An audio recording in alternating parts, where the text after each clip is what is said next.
नमस्कार। आपका स्वागत है प्रिय विद्यार्थियों। हम कबीरदास जी की साखियों की व्याख्या कर रहे हैं और उसी क्रम में आज हम फिर कबीरदास जी की व्याख्या के साथ आपके सामने उपस्थित हैं। प्रिय विद्यार्थियों, कबीरदास जी की साखी मैं पहले भी चर्चा कर आया हूँ, फिर एक बार चर्चा करें। साखी से कबीरदास जी और संतों का तात्पर्य, साखी शब्द साक्षी से बना है। जैसा कबीरदास जी कहते हैं कि हूँ कहता आखिर देखी, तू कहता कागद की लेखी। तो कबीरदास जी और संत जो थे वो पढ़े लिखे नहीं थे, उन्होंने कोई शास्त्रीय ज्ञान प्राप्त नहीं किया था। उन्होंने तो वही बात कही जो उनके अनुभव से जुड़ी हुई थी,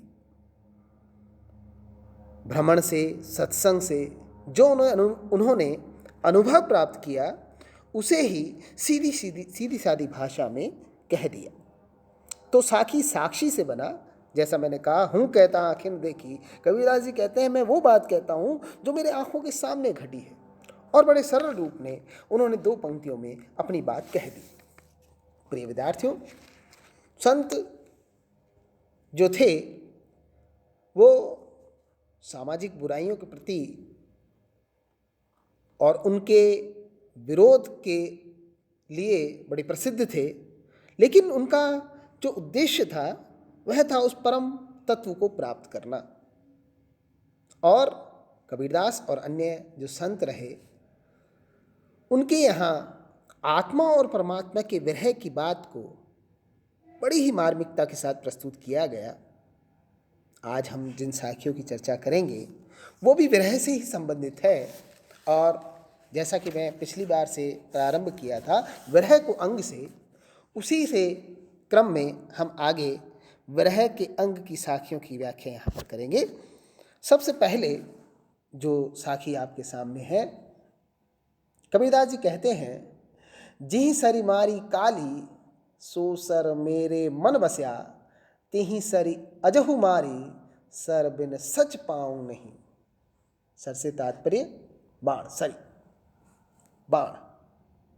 प्रिय विद्यार्थियों, वह परम तत्व परमात्मा के प्रेम रूपी जो बाण होता है वो जब संत के हृदय में लगता है तो उसका हृदय उस परम तत्व के प्रेम में सराबोर हो जाता है और उस प्रेम से निकलना नहीं चाहता। यही बात इस साखी में कही गई है कि जिहि सरी मारी काली, कि जिस बाण से तुमने मुझे कल मारा था, सो सर मेरे मन बस्यो, वह बाण मेरे मन में बस गया है। तिहि सर अजहु मारी, उसी बाण से आज मुझे फिर मारो, सर बिन सच पाऊँ नहीं। सच से मतलब है यहाँ पर सुख, क्योंकि उस बाण के बगैर मुझे कहीं भी सुख की प्राप्ति नहीं होती।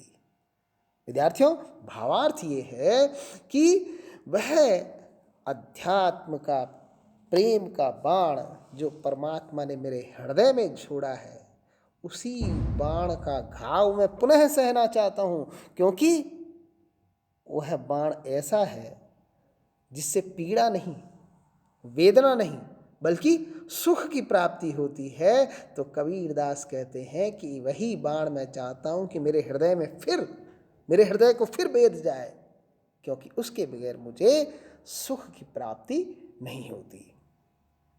तो ये विद्यार्थियों, विरह एक ऐसी चीज है जिसमें पीड़ा में भी प्रेम होता है, क्योंकि पीड़ा अपने ही प्रिय के द्वारा दी हुई होती है।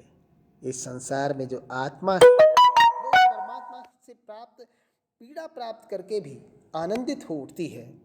उसी का उल्लेख कबीरदास जी साखी में कर रहे हैं। अगली साखी बहुत सुंदर साखी, कि विरह भुंगम तन बसे, मंत्र न लागे कोई, राम वियोगी ना जीवे, जीवे तो बोरा होय।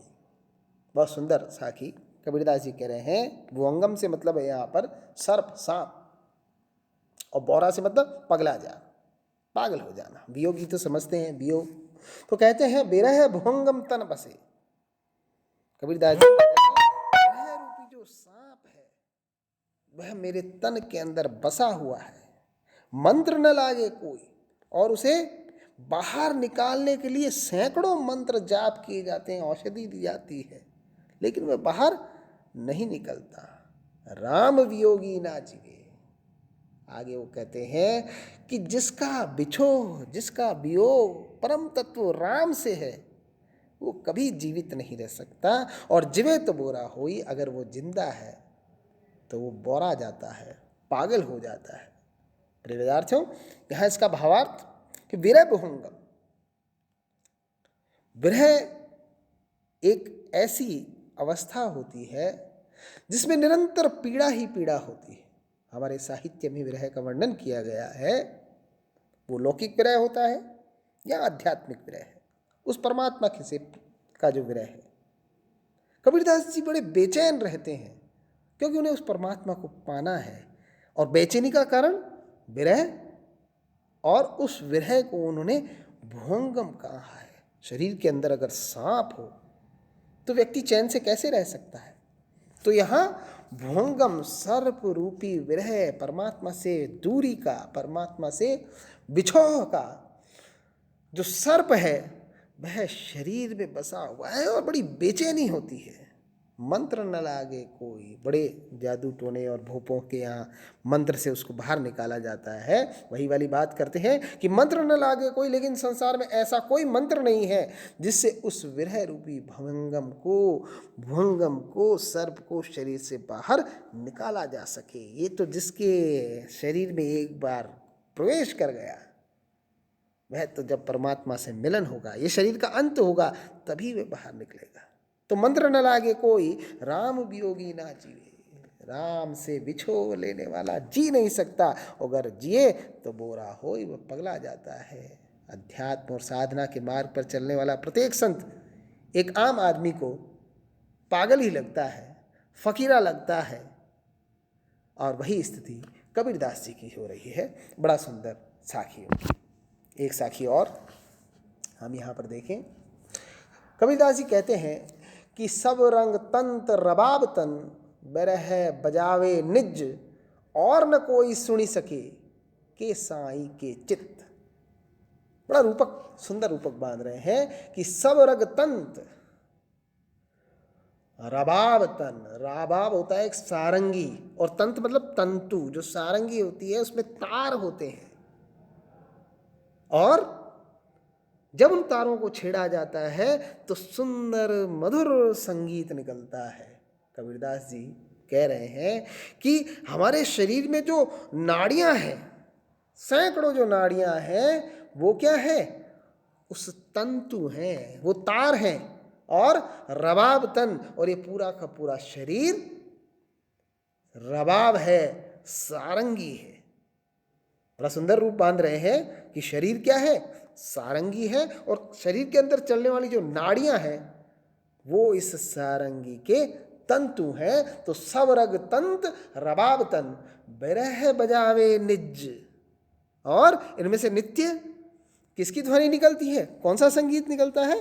विरह का, क्योंकि यह कबीर का शरीर, कबीर की आत्मा तो निरंतर परमात्मा में लीन है, उसे लगन लगी हुई है परमात्मा की, तो उसे एक ही धुन निकलती है, और वह है विरह की। इस रबाब से, इस सारंगी से इन तंतुओं को जब छेड़ा जाता है तो परमात्मा के प्रति जो वियोग है, जो विरह है, वही ध्वनि निकल करके बाहर आती है, और न कोई सुन सके। लेकिन ये बड़ी दिव्य ध्वनि है, बड़ा मधुर संगीत है, इसे आम व्यक्ति नहीं सुन सकता, और कोई नहीं सुन सकता।